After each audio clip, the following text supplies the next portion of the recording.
COVID, viví con él. Tertulia 4, temporada 2 de Psicología Cínica, con Héctor Dunn y Laura García Labrador. Cape, ¿cómo estás? Volvimos al formato de siempre. ¿Qué pasó? Return to Chile. Yes, No I am in Chile again. Ya no estamos los dos en México como lo veníamos. No estás comiendo Chile, sino estás en Chile, sino comiendo en Chile. Exacto. Sí, así bueno, que, ¿qué tal? Bueno, como parte de la pandemia, que tenemos que seguir hablando de eso, yo en este momento estoy en lo que llaman un hotel de transición, donde debo cumplir una cuarentena de 5 días. Ya hoy cumplí mi primer día. De aquí no puedo salir, ni siquiera dentro del hotel, tengo que mantenerme siempre dentro de la habitación.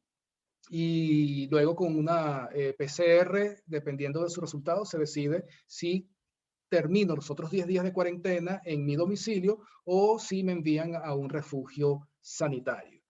Así que bueno, estamos todos viviendo circunstancias y las medidas sanitarias de los distintos países. ¿Okay? Ayer, por ejemplo, bueno, después en otro capítulo contaremos por qué estuve yo en México y cómo era que estábamos los caperuzos juntos, y cómo pude continuar, regresar a Chile, pese al cierre de fronteras y a la reducción de vuelos. Ya eso lo hablaremos en otro momento.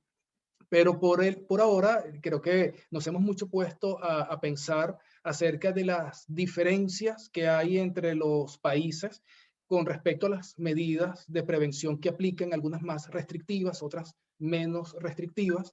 Y bueno, habría que ver cómo influye eso en los números, cómo influye eso en eso que llaman la curva de contagio o en la inmunidad comunitaria.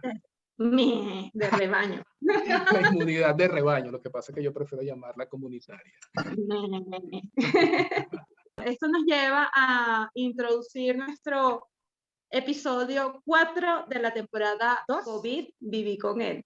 Viví con él, como dicen los maracuchos allá en Venezuela. Viví con él, sí. Y aprenderás a vivir con él, a quererlo, a adaptarte y a vivir. Sí, bueno, y ver cuál es la perspectiva o el aporte que podemos entregar los psicólogos al respecto, porque pareciera que todo esto es un tema médico y ya gubernamental.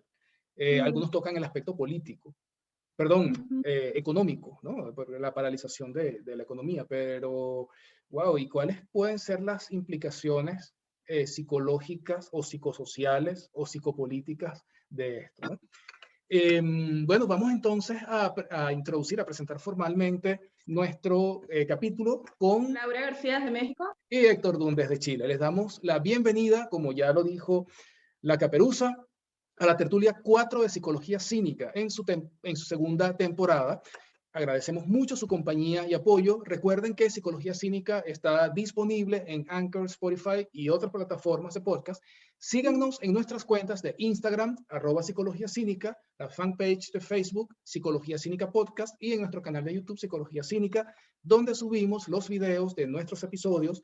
Los invitamos entonces a que se suscriban, activen las notificaciones, le den me gusta a los videos, comenten, compartan y recomienden. Introducimos el tema, el por qué traer el tema a través de el COVID, cómo vivir con COVID. En eso traduce el título maracucho de vivir con COVID, ¿no? Entonces, bueno, ¿por qué otra vez traer a colación el tema? Ya hace más de un año, no, menos de un año, que iniciamos Psicología Cínica. Psicología Cínica, de hecho, fue hijo de la pandemia, ¿ok? Surgió esta iniciativa a raíz del confinamiento, de la pandemia, de la reflexión que generó las primeras etapas para muchos, ¿ok? Y ¿qué nos llevó a plantearlo? Pues generar un espacio de reflexión, de desarrollo, de brindar, compartir puntos de vista y herramientas para nuestra audiencia con un enfoque psicológico bastante crítico, ¿no? Y hablo de eso como que si fue historia pasada y que lo veíamos en ese momento, el COVID, como una pandemia que iba a pasar, se iba a controlar y algo con un inicio y un fin. Y estamos a más de un año del inicio de la pandemia, con otra realidad, ¿no? De que, bueno, ya se cambiaron hábitos, se cambiaron hasta jerarquía de valores colectivos e individuales, y por eso nos pareció pertinente volver a traer el COVID con un enfoque más de normalidad o de nueva realidad, ¿no? Sí, vemos que esto se ha venido convirtiendo en algo más estructural que transitorio. Y obviamente para nosotros como psicólogos representa la observación y luego de la observación el abordaje o la intervención de emociones o formas de sentir, de conductas o hábitos nuevos que se instauran, ¿ok? Y bueno, otros elementos que ya iremos comentando a lo largo de esta tertulia. Entonces, bueno, ¿por dónde empezar? Hay ¿Por tanto dónde que empezar? O mejor dicho, ¿quién empieza? Dale tú o dale tú. dale tú, porque percibo que tienes mucho que compartir con la recientísima experiencia de traslado de un país a otro en medio de una situación en Chile que tiene como muchas implicaciones Sí, para el bueno, tema. fíjate, en lo que va de año, yo mismo estoy sorprendido, en lo que va de año he visitado 5 países. ¿Okay? Y sí. Y se Entonces, queja, y se queja. wow, sí. Sí, bueno, han sido viajes familiares. ¿Okay? Y el caso es que voy observando la diferencia que hay en el manejo que hace cada país de la pandemia. Algunos que son más restrictivos, ¿okay? Al punto que incluso hemos llegado a denominarlo que estamos viviendo una especie de dictadura sanitaria, con muchas regulaciones, con muchos filtros, y otros países que se están manejando de forma más libre. ¿Okay? Ya vamos a ver a dónde llegamos con eso. Entonces, una de las primeras preguntas que me saltan a la cabeza, que no creo que lo vayamos a responder en este episodio, creo que pudiéramos dedicar otro especialmente a eso, que tiene que ver con los números, ¿okay? Con la estadística. ¿Cuál es la relación que pueda haber entre las medidas sanitarias o preventivas que se aplican y cómo se refleja eso en la curva de contagio, cómo se refleja eso en la morbilidad, perdón, la morbilidad no, en la morbilidad o en la mortalidad, mejor dicho, o en la gravedad de los casos que se presentan. Creo que vale la pena que además lo estudiemos concienzudamente y que podamos dedicar un capítulo especialmente a eso. Pero fíjate, para redondear mi punto y darte el pase, me quiero centrar como en algunos ejemplos concretos que cuando los razono, al menos desde mi punto de vista, digo, wow, creo que puede que haya medidas no solo innecesarias, sino que pueden llegar a ser hasta absurdas, ¿no? Y que al final no creo que vayan a generar una gran diferencia o un impacto significativo en los números. Y cuando hablo de números me refiero a personas contagiadas que se agravan y personas contagiadas que se agravan y mueren. ¿Okay? Por ejemplo, fíjate que conversaba contigo viajando, observando salas de espera, observando lugares públicos. Veo lo siguiente, ¿okay? Por mencionar solo uno. El hecho de poner distancia, por ejemplo, en los baños, se bloquea un lavamanos, se bloquea un urinario, se bloquea una taza. En las salas de espera se bloquea un asiento en el medio. En las filas se marcan los puntos donde las personas deben deben pararse para asegurar que haya una distancia.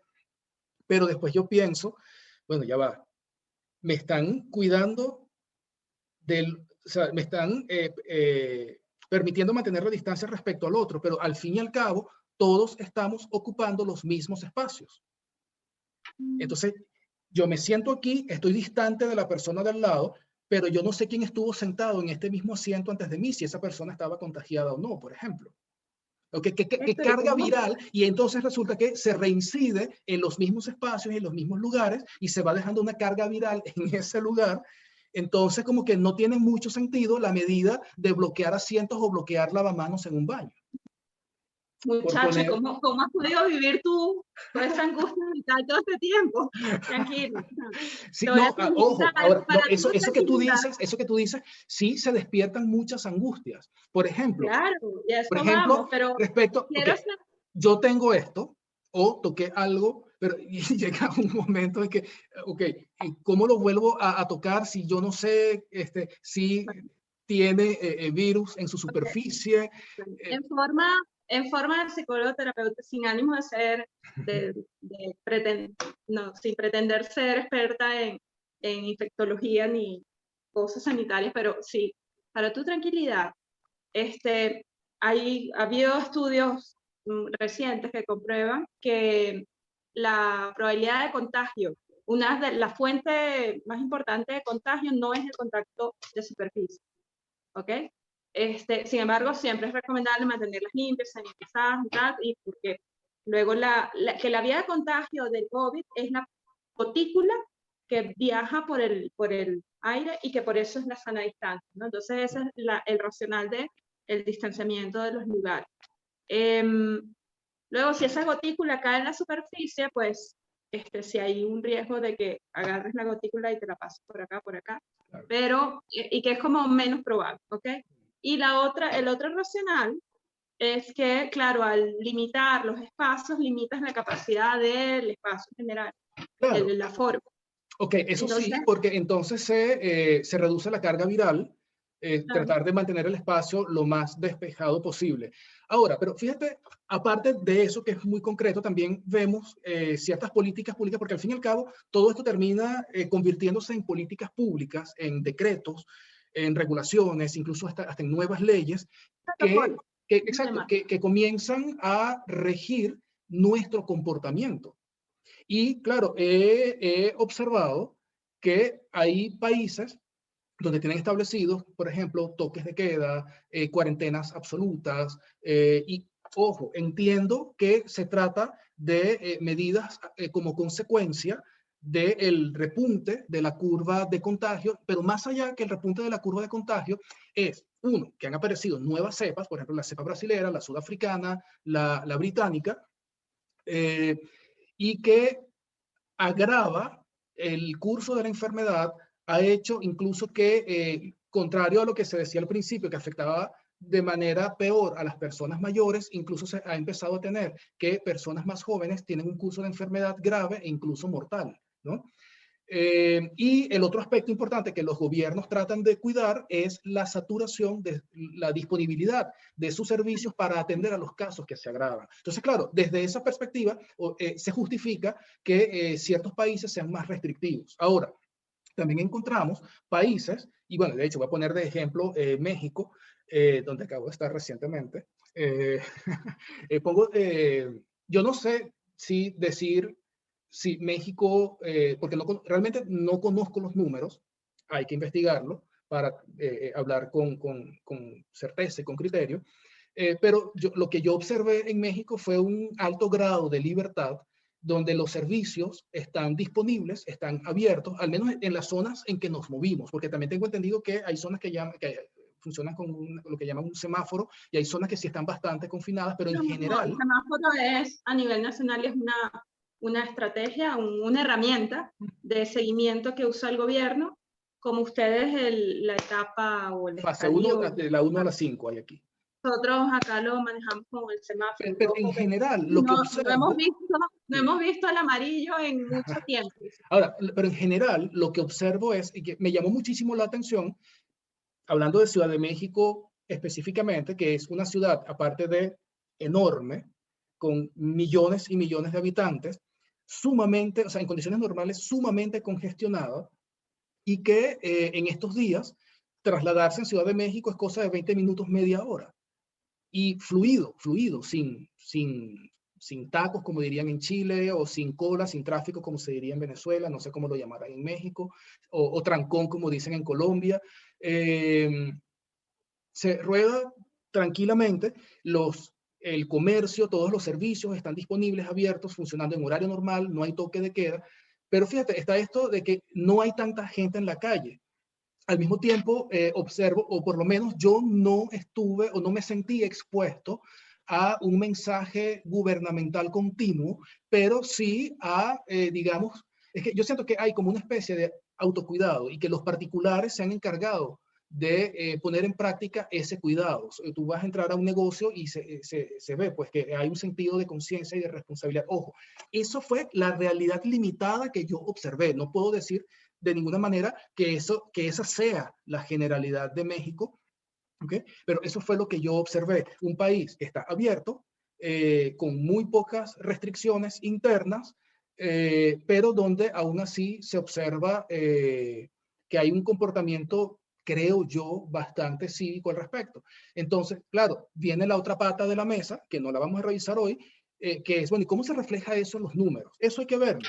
¿Qué diferencias hay entre un Chile, un Colombia, un Venezuela, un México, un Estados Unidos, por mencionar, en cuanto a sus medidas y cómo están sus números? ¿Hay diferencia significativa entre uno y otro? Hay que revisarlo. Yo lo quiero hacer. Nada más te dejo que México es el país con el peor índice de resiliencia, y eso lo estuvimos revisando, analizando ante el COVID, que tiene las cifras más dramáticas, peores, las segundas peores en el mundo, ¿no? El primero, no recuerdo cuál era. Claro, sí, ese estudio, ese estamos análisis. En el hoyo, sí. Y el resultado deriva de una ecuación de muchas variables, ¿ok? Y así muy responsablemente yo me atrevería a plantear que en la ecuación mexicana, no solo las medidas que, como tú bien dices, son muy socialistas, muy democráticas, muy abiertas en pro y respetuosas del libre albedrío. ¿Okay? Chiste privado. Pero otra variable muy importante de cara a la enfermedad es pues cómo la capacidad de respuesta, cómo reacciona cada organismo. Y cada organismo reacciona bien o mal de acuerdo a las preexistencias. Y ubicándonos en el caso mexicano, tenemos una población con unos altísimos índices de obesidad, de diabetes, y pues los agarran en muy malas condiciones y eso está asociado a la mortalidad, sumado además a las dimensiones, a la demografía de este país, que es un país de cientos de millones de habitantes, y la capacidad hospitalaria y de los servicios médicos se satura y es insuficiente, y pues el resultado es una tasa de mortalidad altísima. Pero ahí vamos a un aspecto, si se quiere, yo siempre termino tocando el área de la psicología social y sobre todo la parte de cognición social. Y es lo que llaman la sensación o la percepción de riesgo, de peligro o de inseguridad. Y yo siento que en México, o al menos dentro del área de Ciudad de México y Estado de México, que es donde estuve, la percepción de peligro es bajísima. No se siente angustia o alerta de la gente en la calle, o al menos no lo transmiten. Entonces, ¿y de qué depende eso? ¿De qué depende eso? Depende de que la información que está oficial que se está entregando es limitada, es deformada. ¿Qué está pasando en ese aspecto? Eso obedece a la estrategia de comunicación que cada nación aplica. El mensaje, el core, el mensaje central, los mensajes claves, y aquí estoy hablando en terminología de change management, ¿no? El eje central de todo proceso de cambio, de transición o de crisis, la columna central es la estrategia de comunicación, en el ámbito político, organizacional, en todo.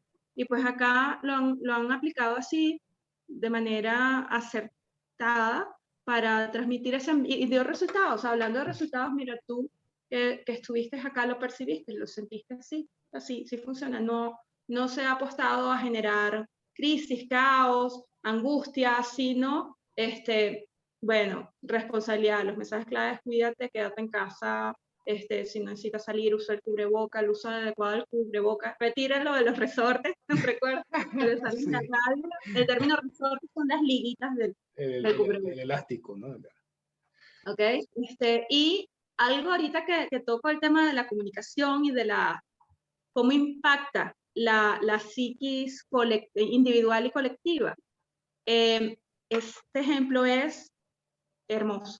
Bueno, lo noto cuando hablo con mi familia en Venezuela, especialmente con mi mamá.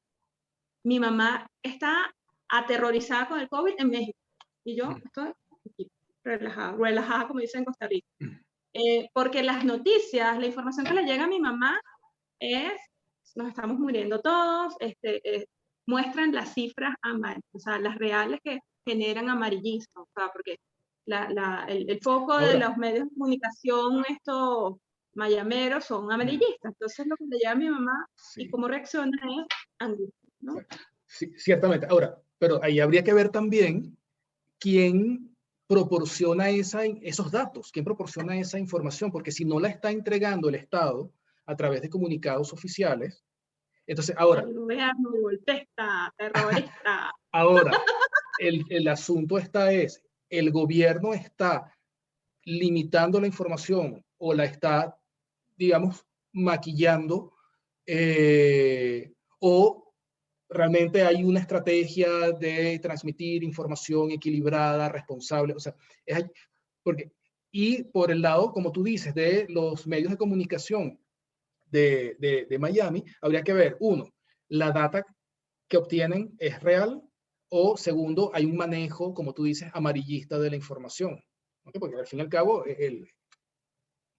Mira, yo no, en las conversiones, y confieso que yo he sido bien irresponsable y bien ignorante, mediocre, así, látigo, con el manejo de la información, investigar las estadísticas, porque mi respuesta, la respuesta a mi cuestionamiento final es, ¿qué me suma? O sea, ¿qué hago yo con esa información? Si al final la responsabilidad del cuidado y el afrontamiento del COVID es mía, no del gobierno. Entonces, no me saturo con esa información. Pero así, a grosso modo, conversando con mi mamá, no es distante la información, o sea, no es muy discrepante la información que maneja ella con la que el gobierno aquí transmite. Okay. Entonces, hay como un componente más de interpretación y de percepción. Que esto es un tema psicológico muy importante, ¿no? O tal vez de la manera en cómo se transmite.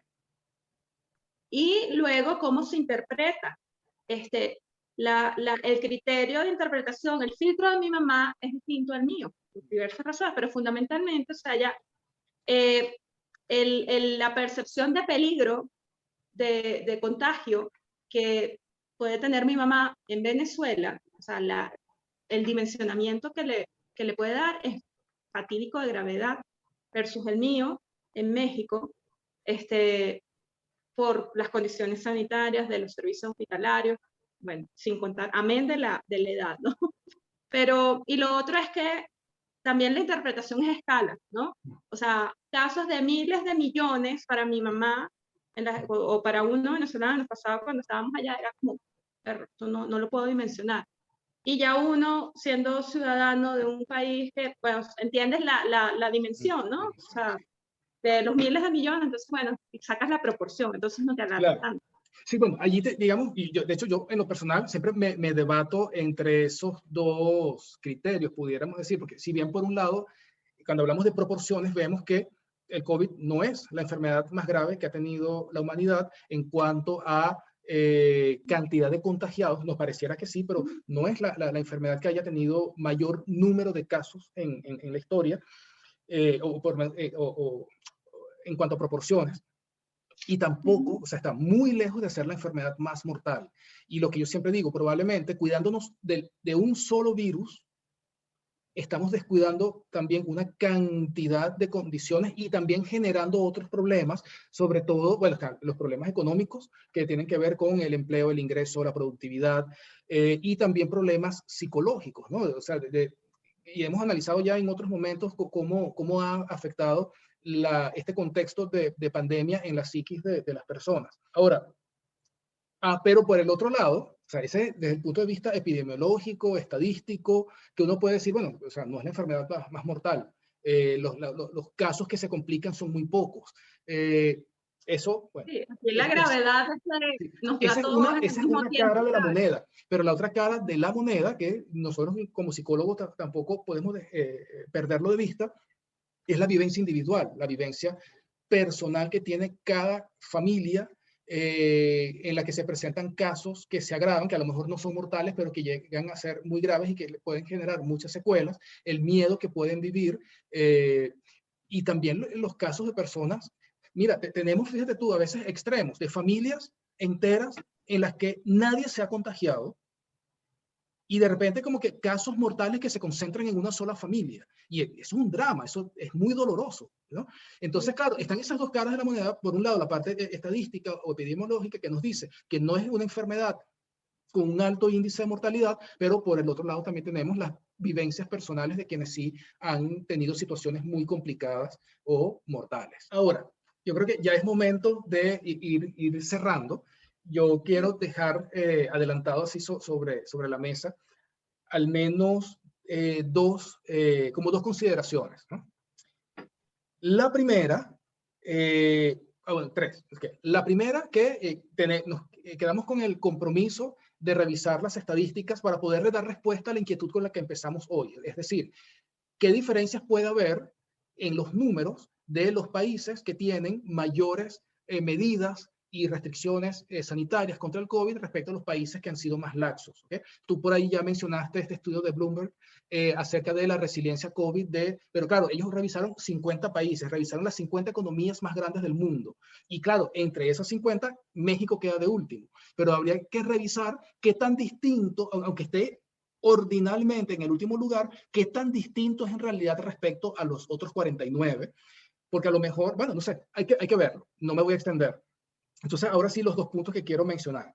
Uno, que me lo robé un poquito de lo que tú decías, que es aprender a hacer un manejo equilibrado de la información, ¿okay? Aprender a utilizarla como insumo para hacer ajustes conductuales para, o sea, en nuestros hábitos, en nuestras medidas preventivas, sin que eso tenga necesariamente que constituirse en el coco, ¿okay? En el monstruo que nos persigue y nos asusta. Y derivado de eso, creo que esto nos lleva a desarrollar un sentido de responsabilidad individual con conciencia colectiva. Es decir, bueno, y de hecho se ve mucho en mensajes, lo vi mucho allá en México, y creo que cuidándome, cuido a los demás. Entonces yo hago acomodaciones, hago ajustes en mi forma de proceder, en mi forma de desenvolverme, digamos la distancia social, el contacto, la higiene, el tocarme la cara, no tocarme la cara, o sea, tener conciencia de lo que yo hago, responsabilizarme de mí, pero por supuesto pensando no solamente que me estoy protegiendo, sino que a la vez que yo me cuido, también estoy protegiendo a otros del contagio. Nadie sabe cómo va a ser su COVID. Okay. Nadie sabe cómo va a ser su COVID. Puede que haya quienes, la mayoría tiene más del 85, cerca del 90% de las personas tiene un COVID leve, a veces asintomático, pero también está esa otra proporción de casos que se agravan y casos que también son mortales, ¿no? Entonces, por supuesto, la idea es prevenir la transmisión, ¿okay? O mejor, técnicamente prevenir el contagio, a pesar de que algunos países apuestan a alcanzar la inmunidad de rebaño, es decir, que más del 60% de la población se haya contagiado. Pero bueno, todo eso trae implicaciones que analizaremos en otro momento. Por ahora, esos serían los dos puntos en los que yo me centraría: el manejo equilibrado de la información y la responsabilidad individual con conciencia colectiva. Suena como eslogan de algo, no me acuerdo de qué. De campaña de política pública. La podemos vender, hay que patentarla y la vendemos. Casi categoría, me sonaba muy pequeño. Exacto. Bueno, yo de todo este tema de cómo vivir con COVID, yo sé que tú no eres amigo como de los tips, pero yo sí pienso que toda comunicación debe cumplir como con una conclusión y un mensaje final, ¿no? Unas morales. A ver, ¿cuál es la moraleja? ¿Cuál es la moraleja? Bueno, ¿qué nos está dejando el COVID? Y como el COVID o no, el X, o sea, cualquier evento en la vida debe dejarnos un aprendizaje. O sea, esto es un evento más de la vida, solo que es un eventote, o sea, que ha tocado no solo en los mundos individuales, sino toda la colectividad, o sea, los mundos colectivos de las naciones, ¿no? Lo convierte en un gran fenómeno social, económico, sanitario, por supuesto, de salud. Pero bueno, llevándolo al plano individual, que es el único que podemos controlar y mejorar, toda esta situación amenazante nos tiene que llevar a un aprendizaje. Para llevar a un aprendizaje, la toma de conciencia es fundamental. O sea, y para tomar conciencia, el análisis de la información, el filtrar información, o sea, poder pasar desde tu individualidad del filtro de realidad, bueno, el bombardeo de noticias e información, que ya es menos, acordémonos hace un año, que era una cosa loca y no se sabía nada de la enfermedad y era desquiciado, ya reducido. Pero bueno, igual, como práctica de vida, filtrar la información con juicio de realidad para poder tomar lo que es útil y lo que no, ¿ok? Y por muy terrible que sea lo útil, pues ver qué hago, o sea, el para qué, no el qué, sino el para qué, o sea, y qué voy a hacer, o sea, cómo proceso esto y cómo mitigo riesgo, ¿ok? De contagio por lo pronto. Luego de prevención, y la prevención comunicacionalmente en la pandemia se ha enfocado mucho en la prevención del contagio, no es la única prevención, o no es la más importante, a mi juicio. Pienso que la prevención del afrontamiento, o sea, de prepararse para el golpe. Así que Claro, sí. realmente Sí. te da, pues, que te consiga el amigo COVID en las mejores condiciones, ¿sabes? Entonces eso tiene que haber un trabajo previo, y no solo las mejores condiciones físicas de salud, que son las más complicadas, ¿no? Pero sí emocionales y psicológicas, porque el ser humano es un ser integral, y las emociones es la base de la homeostasis y el equilibrio de todos los demás sistemas que en el ser humano operan. Entonces, vaya, si te agarra con pánico, con miedo, eso lo que hace es bajarte las defensas. Y suena esto así como tip de queridas amigas de programa matutino, pero no, hay ciencia atrás, créanme. Hay ciencia atrás. Influye, o sea, los niveles de estrés influyen las capacidades, la inmunidad, el funcionamiento, el sistema inmunológico. Entonces, desarrollar y qué nos debe dejar el COVID, o cómo sería la vida, cómo mejor vivir esta nueva realidad. Bueno, tomando conciencia y armándose de mecanismos de afrontamiento para la ansiedad que esto genera, ¿no? O sea, el plantearse, bueno, si llegara a pasar, ¿qué puedo hacer? O sea, más que, me va a dar, eso no resuelve nada, sino bueno, cómo prepararme, cómo generar cómo estar en mejores condiciones físicas y emocionales, cómo proveerme de servicios de atención si no los tengo, cómo ahorrar, de verdad, cómo prepararte económicamente, laboralmente, familiarmente, en caso de, y mira, y eso no es ser fatalista ni pesimista, sino ser realista.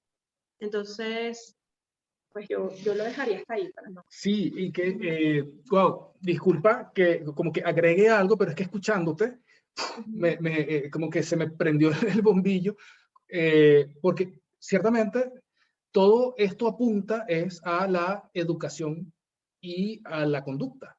¿Okay? Fíjate que habíamos hablado que hubo países que apostaron a promover la inmunidad de rebaño, la comunitaria, mientras que otros se centraron en la evitación del contagio, en contener que la enfermedad no se siguiera contagiando. Y eso, pero fíjate que escuchándote yo digo, bueno, pero es que si bien es cierto que no hay medidas o políticas que sean buenas per se, sino que son estratégicas según la condición, según el desafío que se esté presentando, pero creo que, pero eso es coyuntural, o sea, entonces más allá de la estrategia que se plantee para abordar la coyuntura, creo que se tiene también que entender cuál es la estrategia paraguas que va a predominar para el largo plazo. Y con lo que venimos hablando, yo siento, y sobre todo escuchándote, o sea, escuchándote llego a la conclusión que entre concienciación y prohibición es mejor la concienciación. La prohibición puede ser algo ¿Concientización efectista. o concientización? Concienciación. ¿Sí? Está aceptado concientización, pero el original es concienciación. Me suena a tranquilización, el rey Momo, no sé, De todas maneras. de Madagascar, tranquilización. Pero bueno, si tú lo dices. Okay. Bueno, sí, está más extendido el concientización, sin embargo, eso terminó aceptándose por el uso, pero originalmente es concienciación. Bueno, eso es otro tema. El libro gordo te enseña, el libro gordo te enseña. Petete. Bueno, entonces el caso es que en lugar de seguir con restricciones y prohibiciones, vamos a educar, los estados tendrían que centrarse más en educar a las personas para que desarrollen conciencia y autocuidado. Claro, y acá yo quisiera complementar la idea con, bueno, y estamos en domingo, día de municipal, el sermón, remitirnos al adagio, a la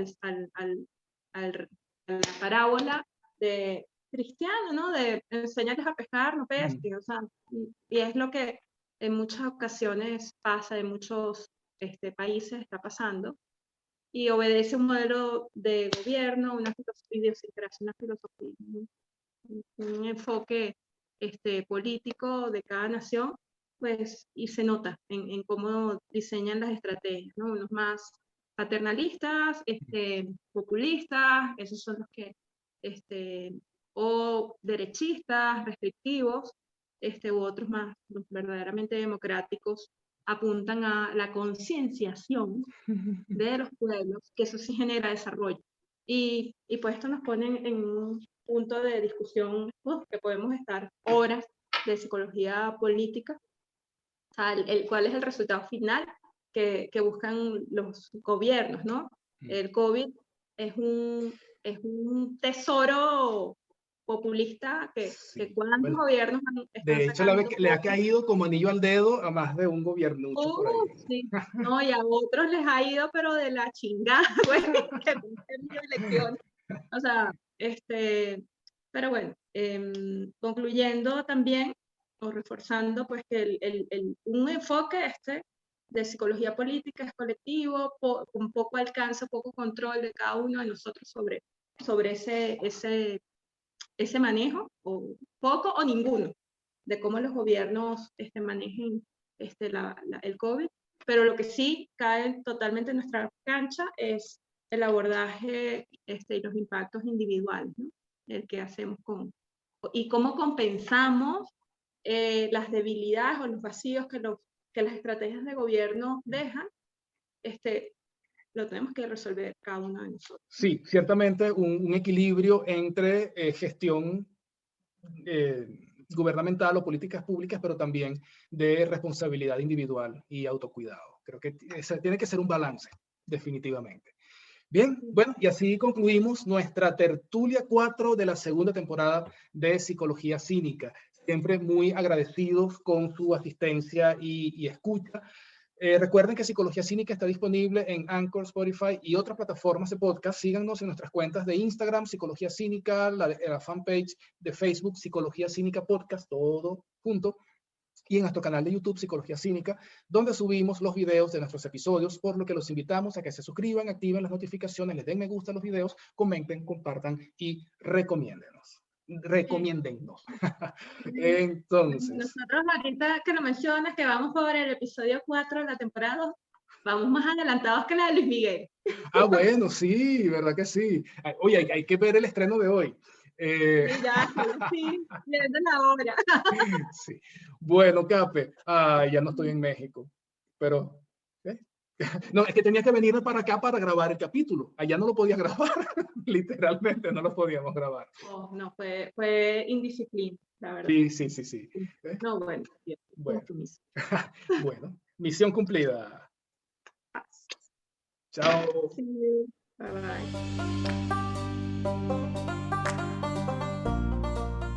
Esto fue Psicología Cínica con Héctor Dunn y Laura García Labrador. Síguenos en Instagram por @Psicología Cínica.